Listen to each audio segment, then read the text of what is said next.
బీసీలకి న్యాయం చేస్తున్నవాడు అవుతాడు కదా అని నేను మోడీ గారిని అడుగుతున్నాను.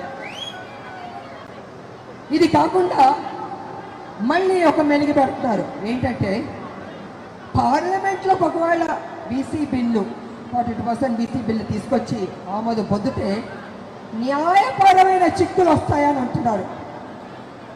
నిజంగా న్యాయపరమైన చిక్కులు ఉంటే మరి ఈ బీసీ రిజర్వేషన్ ఎలా అమలు చేస్తారు మోడీ గారు నేను అడుగుతున్నాను. నేను అది అమలు చేసినప్పుడు 42% బీసీ రిజర్వేషన్ ఎందుకు చేయలేరు అంటే మీకు చిత్తశుద్ధి లేదు, చెయ్యాలని లేదు.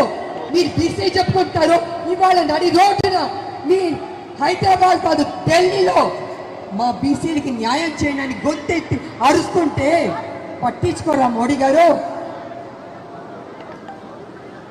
మీరు ఏం చేయదలుచుకున్నారు?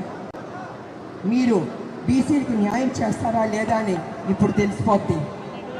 బీసీలు అయ్యా మోడీ గారు, మీరు ఏదైతే కుర్చీలో కూర్చున్నారో ఆ కుర్చీ తయారు చేసింది బీసీలే, ఆ కుర్చీలో నాయకులు కూర్చోబెట్టింది బీసీలే, కానీ వాళ్ళు బీసీలు అవమానిస్తున్నారు. దేవుడు గుళ్ళో దేవుడు ఉన్నాడే, చెక్క పట్టిందే, అది ఎవరు చేస్తారు? మన బీసీలు కాదా? అన్నం పెట్టే బీసీలకు అన్నం పెడతారా? ఆలోచించుకోండి మోడీ గారు. కాంగ్రెస్ పార్టీ ముందడుగు వేసింది, రాహుల్ గాంధీ గారు పట్టుబట్టారు బీసీకి న్యాయం చేయాలనేసి. ఆ బీసీ బిల్లు పాస్ అవ్వాల్సిందే, లేకపోతే మోడీ గారు మా బీసీ బిడ్డల దృష్టిలో ఎప్పటికీ మీరు విలన్గానే ఉండిపోతారు. ఎప్పటికీ మీకు మా బీసీ బిడ్డలు ఓటు వెయ్యరు. కాబట్టి మీరు నిర్ణయం తీసుకుంటారా, బీసీకి న్యాయం చేస్తారా అని మేమందరం ఎదురు చూస్తాం. కాబట్టి ప్రజలారా విడిచిపడ్డద్దు, ఈ అవకాశాన్ని మనం సాధిద్దాం.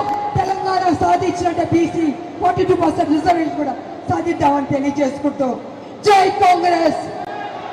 అందరూ గుండె మీద చేపెట్టుకుని జై తెలంగాణ, జై తెలంగాణ. ఎందుకు గట్టిగా చెప్పుకుంటానంటే సోనియా గాంధీ గారు ఇక్కడే ఉన్నారు. అమ్మ సోనియమ్మ మనకి తెలంగాణ ఇచ్చింది, ఆవిడ సంతోషిస్తుంది. కాబట్టి మన రాష్ట్రాన్ని మనం గౌరవం ఇవ్వాలి.